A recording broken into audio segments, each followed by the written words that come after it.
이번 리우 올림픽에서 우리나라 역사상 양궁의 전 종목에 올림픽을 석권해서 금메달을 땄습니다. 이번에 이관왕에 나섰던 장혜진이라는 선수가 있는데 아주 신앙이 좋은 크리스찬입니다. 10초 동안에 화살을 쏴야 하는 그 양궁 규정 시간인데 그 10초 동안에 그는 빌립보 4장 13절 내게 능력 주시는 자 안에서 내가 모든 것을 할 수 있느니라, 이 말씀을 생각 속에서 되뇌인답니다. 그런데 놀라운 사실은 그때마다 불안한 마음이 안정이 되고 자신감이 생기고 마음에 평화로웠다고 하는 고백입니다. 그렇습니다. 신앙은 약점을 장점으로 만들고 또 절망을 소망으로 바꾸는 것입니다. 사람은 누구나 약점이 있고 장점이 있습니다. 어느 누구도 장점만 있는 사람은 없습니다. 말츠라는 심리학자에 의하면 95%의 사람들이 자신의 약점 때문에 자신감을 잃고 열등감에 빠져서 인생을 살아간다고 합니다. 그러나 성공한 사람들의 특징을 보면 약점이 없는 사람이 아니라 약점을 극복한 사람이 인생을 성공하다는 겁니다. 맞습니다. 레오나르도 다빈치에 대한 이야기를 여러분 잘 압니다. 그는 인류 역사상 뛰어난 업적을 남긴 탁월한 천재입니다. 그가 그 스케치한 비행기 모형도는 인류가 하늘을 나르는 결정적인 아이디어를 제공하기도 했습니다. 또 동시에 천동설을 뒤집고 지구가 태양을 돌고 있다고 하는 지동설을 주장한 타고난 과학자요 천문학자가 레오나르도 다빈치입니다. 그런데 어릴 때 부모를 일찍 잃었습니다. 고아로 자라면서 그는 늘 열등감 속에서 자신을 잃고 살았다고 합니다. 어린 시절 대인 기피증이 생겨서 집을 나가기를 싫어했고 또 무슨 일이고 시작도 하기 전에 자신감을 잃고 포기하기를 잘했다는 거예요. 이런 레오나르도 다빈치에게 자신감을 회복시켜준 말 한마디가 있습니다. 부모를 대신해서 키워준 할머니의 말입니다. 할머니는 매일 아침마다 너는 무엇이고 할 수 있다. 할머니는 너를 믿는다. 마지막 죽는 순간까지 이 말을 단 하루도 고른 적이 없이 임종 때까지 하고 돌아가셨답니다. 다빈치는 이 말에 자신감을 얻었고 성장해가면서 자신 속에 잠재되었던 천재성이 발휘되어서 오늘날의 레오나르도의 천재의 기능이 나타나게 되었다는 거예요. 그렇습니다. 여러분, 인생을 살면서 자신감이라는 것은 굉장히 중요합니다. 자신감은 희망이고 삶의 활력소가 됩니다. 마음속에서 자신감이 생기면 잠재된 무한한 능력이 발휘되게 돼요.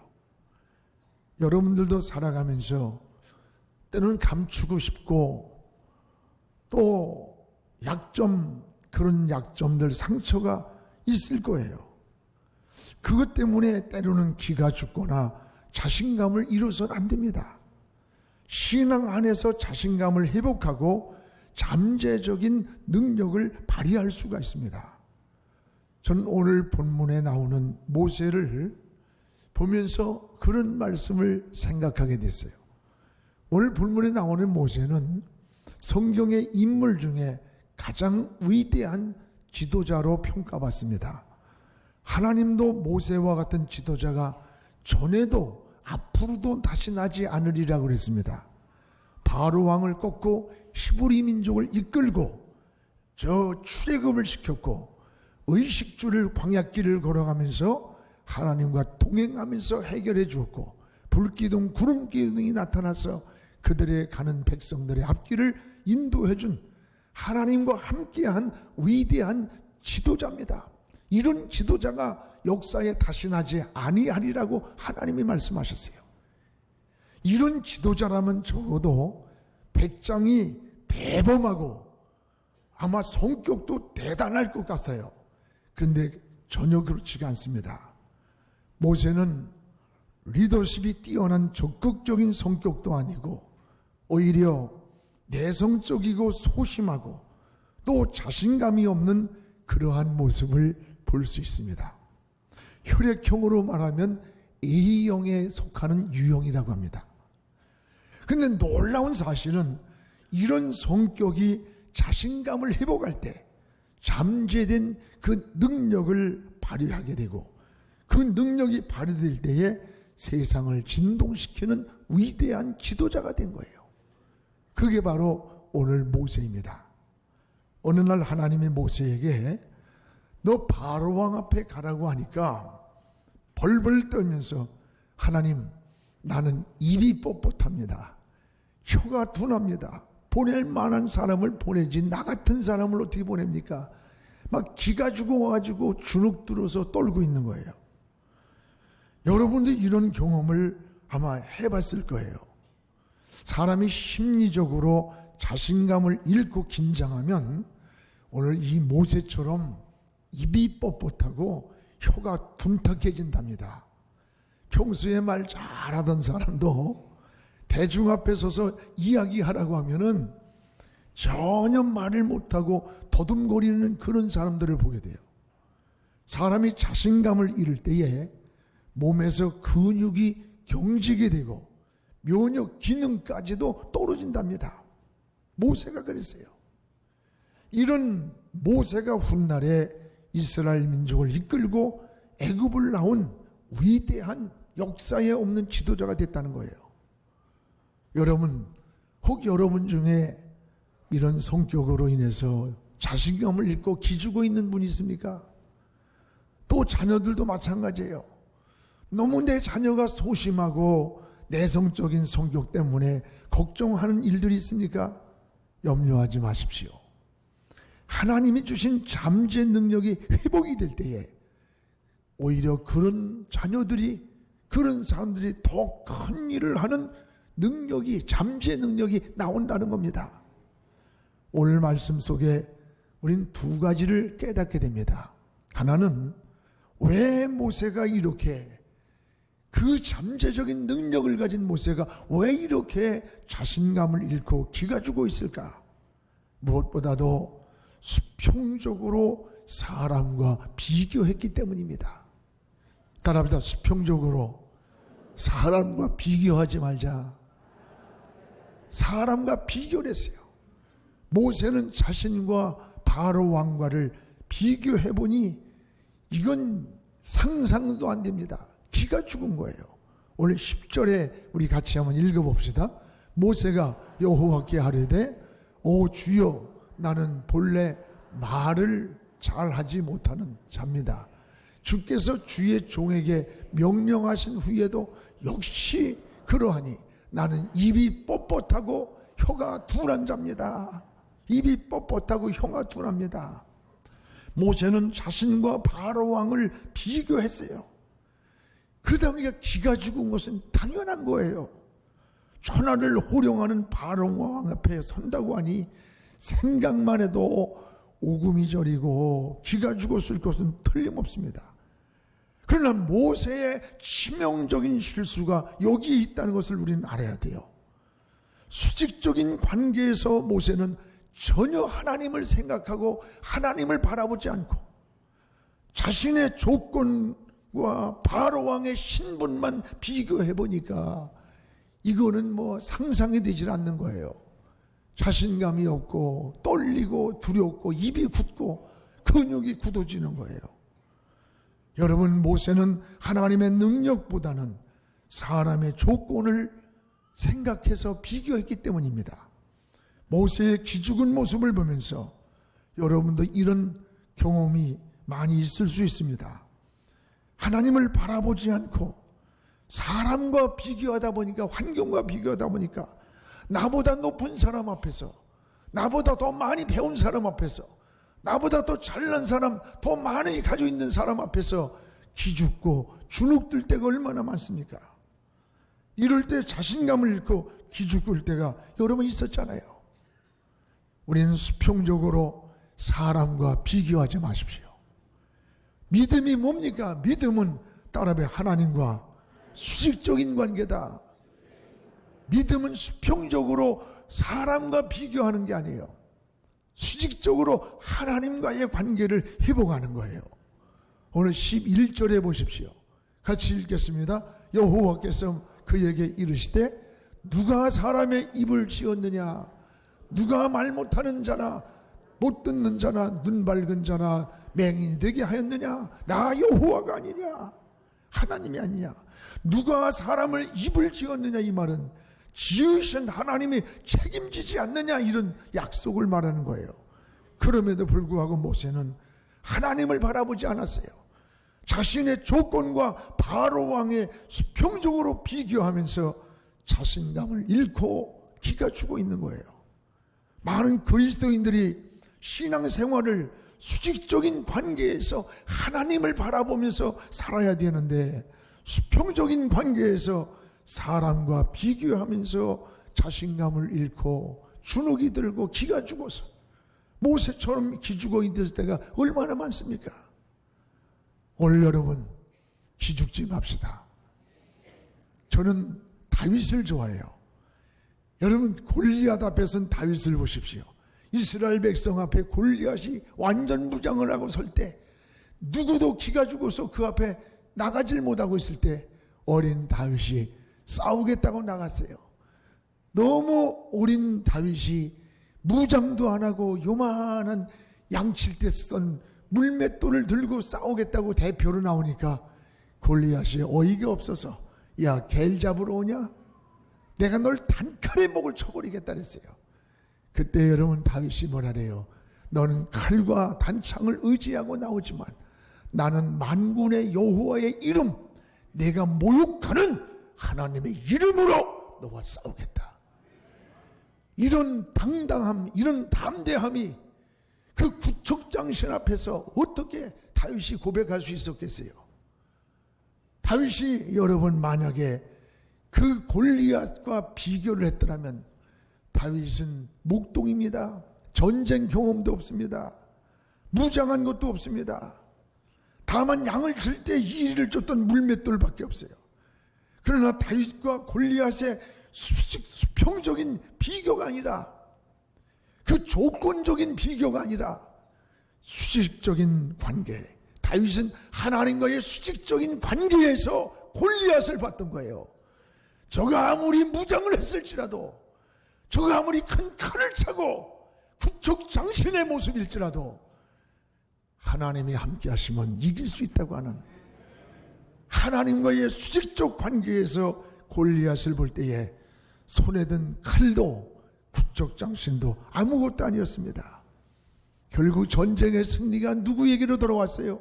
다윗에게로 돌아갔어요.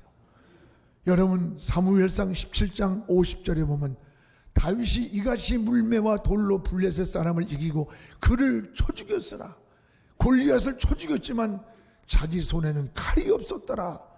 무기로 이긴 게 아니라 이 말이에요. 군사력으로 이긴 게 아니라는 거예요. 하나님이 승리를 주셨다는 거예요.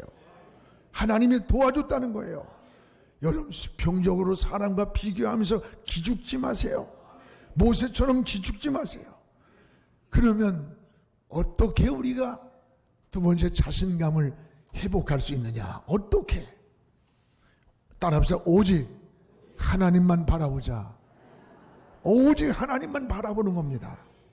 하나님을 바라볼 때에 이런 자신감이 회복이 되었습니다. 오늘 12절을 우리 같이 읽어보겠습니다. 이제 가라. 내가 네 입과 함께 있어서 할 말을 가르치리라. 여러분 가라, 가라. 하나님이 가라는 거예요. 네 입과 내가 함께 있어서 네가 할 말을 가르쳐 주겠다는 거예요. 그리스도인의 자신감은 환경에서 사람에서 오는 게 아니에요. 하나님이 함께 하심을 믿는 데서 시작되는 거예요. 신앙은 문제를 보는 것이 아니라 문제를 해결하시는 하나님의 능력을 보는 겁니다. 파도를 바라보는 것이 아니라 파도 너머를 잔잔케 하시는 주님의 능력을 바라보는 거예요. 그래서 우리는 이렇게 고백합니다. 나는 못하지만 하나님은 할 수 있습니다. 나는 부족하지만 하나님의 능력은 무한하십니다. 나는 약하지만 하나님은 강하십니다. 그러므로 하나님을 의지합니다.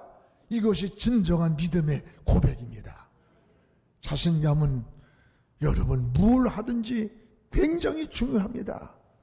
사람이 자신감을 잃을 때에 열등감에 빠지게 돼요. 이 열등감에 빠지면요, 모든 신체적, 정신적 기능뿐만 아니라 이 창의적인 아이디어가 경직되어서 떠오르질 않는답니다. 그래서 자녀들을 키울 때도 너무 자녀들을 윽박지르고 기를 죽이지 마세요. 이 열등감에 빠지면 심리적으로 두 가지 반응이 나타난답니다. 하나는 작은 일에도 절망과 좌절을 잘하고 부정적이고 폐쇄적인 사람이 된다는 거예요. 이런 사람들은 성장해 가면서도 인간 관계성이 원만하지를 못합니다. 또 하나 열등감에 빠지면 돌발적인 행동을 한답니다. 평소에 그렇게 얌전하고 착했던 사람이 살인을 저지르는 거예요. 큰 범죄를 깜짝 놀랄 정도로 저지르는 거예요. 이것은 내면에 잠재되어 있는 열등의식이 순간 폭발을 하는 거랍니다. 열등의식을 극복하는 길은 여러분 자신감을 회복하는 거예요. 자신감의 회복은 하나님을 바라보는 데 있습니다. 하나님을 바라보면 담대해져요. 평안이 와요. 지혜가 떠올라요. 우리가 사방이 막혀서도 하나님이 함께 하심을 믿기 때문입니다. 성도의 가장 큰 능력은 하나님이 나와 함께 하신다. 하나님이 나와 함께 하심을 믿을 때에 모세는 잠재진 그 능력이, 리더십, 지도력이 회복되었던 거예요. 여러분, 그토록 나약하던 모세가 훗날에 바로 왕의 타협을 그 왕 앞에 두려워하지 않고 하나님을 바라볼 때 천하를 호령하는 바로 왕 앞에서 담대하게 타협을 거부하잖아요. 이렇게 할 수 있었던 그 힘이 어디서 온 거예요? 하나님을 바라봤기 때문에 그런 거예요. 10가지 재앙을 하나님이 그때마다 쏟아부어 주었고 모세가 말하는 입과 함께 하셨고 하나님의 능력이 같이 했어요. 여러분도 사람과 비교하지 말고 하나님을 바라봅시다. 여러분 안에 잠재된 영적 리더십이, 영적인 잠재적인 능력이 여러분 안에 누구에게나 있는 거예요. 그것이 자신감을 가질 때에 나타난다는 거예요. 또한 하나님은 모세에게 이렇게 하나님을 바라볼 때에 강력한 비전을 주셨습니다. 모세가 입이 뻣뻣하여 말주변이 없다고 할 때에 15절에 내 입과 아론의 입에 함께 있으리라. 저는 이 성경이 너무 좋아요. 하나님, 아이고 나 입이 뻣뻣하고요, 막 혀가 굳어가네요. 이럴 때에 걱정하지 마. 내가 내 입과 아론의 입에 함께한다. 그리고 16절에 가서 뭐라 했어요? 말 잘하는 아론을 너에게 붙여서 부족한 것을 채워주겠다는 거예요. 이 말을 한마디로 함축하면 뭐예요? 하나님이 책임져 준다는 거예요. 우리가 하나님을 바라볼 때 하나님이 책임져 준다는 거예요. 하나님 우리 입과 함께 하시고 사람이 필요할 때 사람을 붙여주겠다는 거예요. 여러분, 하나님은 여러분이 하나님 자녀가 혼자 외롭게 인생을 걸어가는 걸 하나님이 원하지 않아요. 하나님은 여러분을 혼자 내버려 두는 분이 아니에요. 보이지 않는 숨은 손길이 어디에서나 함께하고 있음을 믿어야 됩니다. 그래서 저는 늘 목회를 이 장갑 목회라는 생각을 해요. 여러분, 겉에서 보면 장갑이 뭘 만지고 붙잡고 움직이는 것 같지만 실제는 그 장갑 안에 들어있는 손이 움직이는 거예요. 제가 지금 36년 동안 우리 영왕께서 개척하여 여기까지 온 것이 양병희 목사라는 것을 세워놨지만 내 안에 계시는 하나님의 손이 움직여주지 않았으면, 하나님이 도와주지 않았으면 오늘 이 자리까지 올 수가 없어요. 여러분, 우리 하나님은 여러분을 혼자 보내지 않습니다. 숨은 하나님의 손길이 내가 내 입과 함께한다. 너 사람 필요할 때 알은 붙여준다. 붙여주겠다는 거예요. 그렇습니다. 하나님은 우리들이 가는 길에 보이지 않는 손으로 만남의 축복도 주시고 사람도 붙여주시고 물질도 붙여주시는 하나님이에요. 사도행전 16장 14절에 바울이 루디아를 하나님이 바울에게 붙여주셔가지고 자주장사하는 루디아의 마음을 열어서요. 주께서 열었어요. 우연한 게 아니야. 복음을 받아들이게 만들고 그 여인으로 하여금 훗날에 빌립보 교회를 세우게 만드셨어요. 여러분, 사도행전 8장에 보면 갈급해가지고 말씀을 깨닫지 못하고 있는 저 아프리카 사람 에디오피아 내시가 갈급해가 있을 때 성령을 통해서 저 빌립을 공수했어요. 그리고 만나게 해줘가지고 말씀을 깨닫게 해줘서 세례를 받고 구원을 받아서 아프리카 선교의 시발점을 만들어줬어요. 여러분, 사무엘상 23장 4절에 블레셋 사람을 다윗의 손에 붙여서 하나님께서 붙여줬어요. 블레셋 사람을 하나님께서 다윗의 손에 붙여버렸어요. 그래서 승리를 줬던 거예요. 여러분, 사업을 해도 하나님이 좋은 동업자 붙여줘야 돼요. 좋은 사람 붙여줘야 돼요. 축복은 사람이나 돈 따라가는 것이 아니라 사람도 물질도 하나님이 붙여주시는 게 이게 진짜 복이에요. 하나님이 함께하던 모세에게 아론을 붙여주신 하나님이 오늘 여러분이 걸어가는 인생길에도 사람이 필요할 때 사람을 붙여주시고, 여러분 건강이 필요할 때 건강을 붙여주시고, 물질이 필요할 때 물질을 붙여주시는 하나님의 은혜를 누리기를 주의 이름으로 축원합니다. 이제 모세가 해야 할 일, 즉 우리가 해야 할 일은 뭐냐? 여기에 17절에 나와 있습니다. 우리 같이 읽겠습니다. 너는 이 지팡이를 손에 잡고 이것으로 이적을 행할지니라. 이제 너는 하나님을 바라보고 내 입과 함께한다. 너에게 필요할 때 아론을 붙여준다. 이제 내가 할 일은 단 한 가지, 하나님이 주신 지팡이를 손에 잡으라는 거예요. 다시 말하면 하나님이 시키는 대로만 하면 되는 겁니다. 모세가 할 일은 뭐예요? 하나님이 시키는 대로 하면 되는 거예요. 우리가 할 일이 뭐예요? 하나님이 시키는 대로 하면 돼요. 하나님이 주신 지팡이를 잡고 나가서 하라는 대로 하면 되는 거예요. 하나님이 주신 지팡이를 들고 홍해를 갈랐습니다. 이 지팡이로 하수를 칠 때에 하수가 피가 되었습니다. 하나님의 지팡이는 뭡니까? 하나님의 손에 있는 무한한 능력이에요. 하나님이 함께 하시는 하나님의 임재입니다. 모세의 손에 있는 지팡이처럼 우리도 누구의 손에 붙잡혀야 돼요? 하나님 손에 붙잡히면 되는 거예요. 저 전에도 얘기했습니다만 피카소 박물관에 가면 늘 여러분 보는 게 있잖아요. 큰 손 하나가 있고 손 안에 사람이 들어있어요. 그리고는 그 밑에는 The Hand of God. 이 손이 누구의 손이냐? 하나님의 손이라는 거예요. 하나님의 손 안에 우리 인간이 들어있다는 거야. 아무리 뛰어나고 어쩌고 해도. 맞습니다. 우리는 하나님의 손 안에 있음을 고백해야 합니다.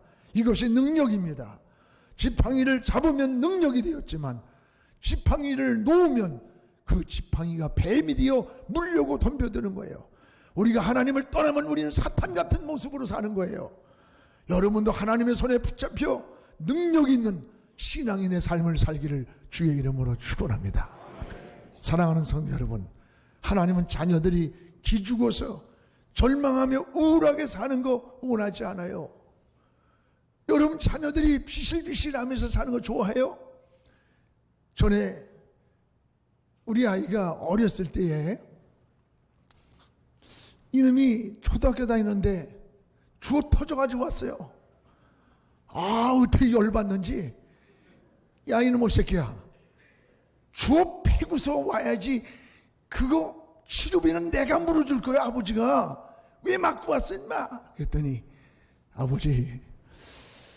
아버지 마음이 속상하듯이 내가 걔를 이길 수 있는 앤데 걔 부모가 아버지 마음처럼 똑같이 얻어 터지고 나면 아플 거 아니에요.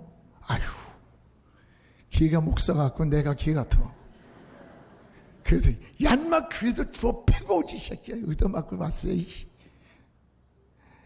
여러분, 부모가 자식이 기죽어 있는 거, 주눅 들어 있는 거 보고 싶은 사람 어디 있어요? 하나님도 똑같아요. 하나님의 자녀들이 기죽어서 절망하고 우울하게 사는 거 하나님 원하지 않아요.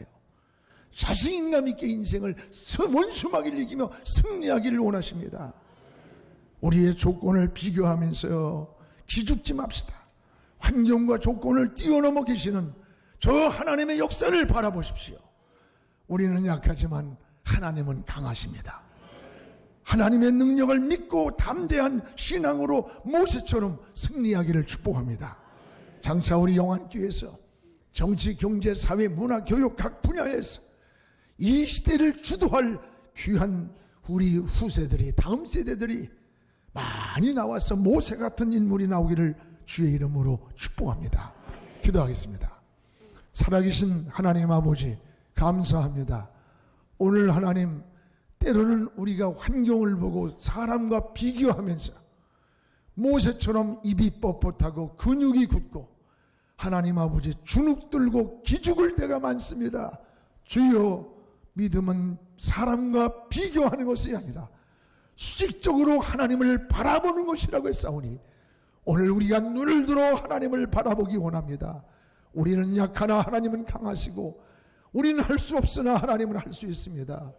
하나님의 능력을 바라보면서 오늘도 믿음으로 달려가는 자, 승리하는 자 되게 하나님이여 축복하여 주시옵소서. 예수님의 이름으로 기도하옵나이다. 아멘.